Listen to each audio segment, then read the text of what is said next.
For more than 100 years, the White House Correspondents Association dinner has become a Washington tradition since it began back all the way in 1921. The dinner was started by journalists who cover the White House, and it's known for its lighthearted moments. In recent years, the featured entertainer, usually a comedian, roasts the commander-in-chief and, well, basically everyone else in Washington, leading to some memorable moments and big laughs. And joining us now, White House correspondent for Politico, a co-author of the playbook, our friend Eugene Daniels. Eugene, also, though, the president of the White House Correspondents Association. And Eugene, my friend, you've got some news to share with us this morning. I do. We have an entertainer, and I'm so excited to announce that Amber Ruffin, the fabulous Amber Ruffin, will be joining us on April 26th. Yay! And joining us right here. And joining us here. That's right. I'm joining everybody everywhere. Look to your left. I'm there. Amber, congratulations. Yay, thank you. We'll be glad to see you there. Yeah. It is certainly a highlight of the Washington social calendar. That's a joke in itself. Because, but this time, I mean, Eugene, as you sat down, you say you have invited President Trump and the First Lady to attend. In his first term, he never did. He didn't. He didn't. He had 4 shots. 4 shots. He missed them all. Do you hope to see him there? No. for us at the association, it is an important part of the process that we invite the president, the first lady, and the press secretary to kind of join us up there on the dais, and we look forward to an answer. I know that they've received the invitation, and I think a lot of people are looking forward to it. Honestly, this is a President Trump, as a reporter, that I know is feeling quite emboldened. DC feels a little different, I think, than it did his first go around. So we will see. So, Amber, what made you say yes? I said yes because it's one of the coolest gigs a comedian can get. Like, it is a great opportunity to shine a light on the blah, blah, blah, and to make sure that we all are on the same blah, blah, boo.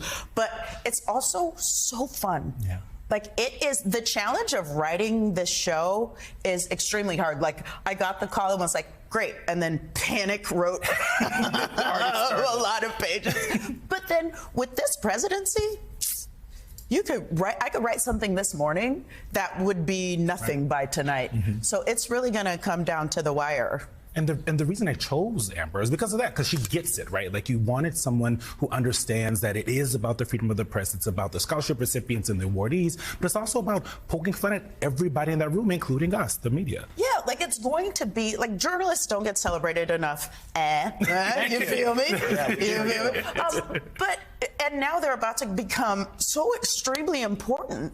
And I just want to make sure that they know that we appreciate them, and honestly give them a pat on the back, as they very well might go out the door. Yes, well, there is that. So it's a big spot, and it's sort of a tough room at times. So let's take a look at some of the dinner's previous headliners.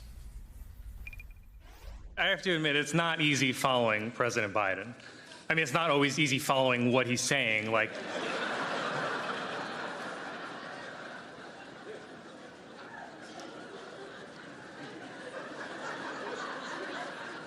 but before I begin tonight, can we just acknowledge how refreshing it is to see a president of the United States at an event that doesn't begin with a bailiff saying, "All rise."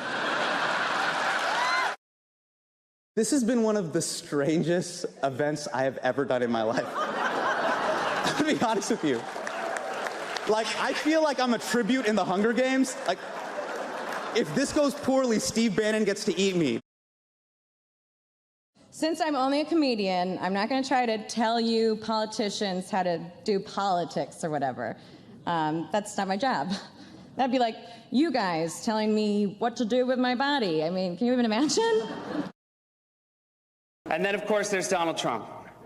Donald Trump has been saying that he will run for president as a Republican, which is surprising since I just assumed he was running as a joke.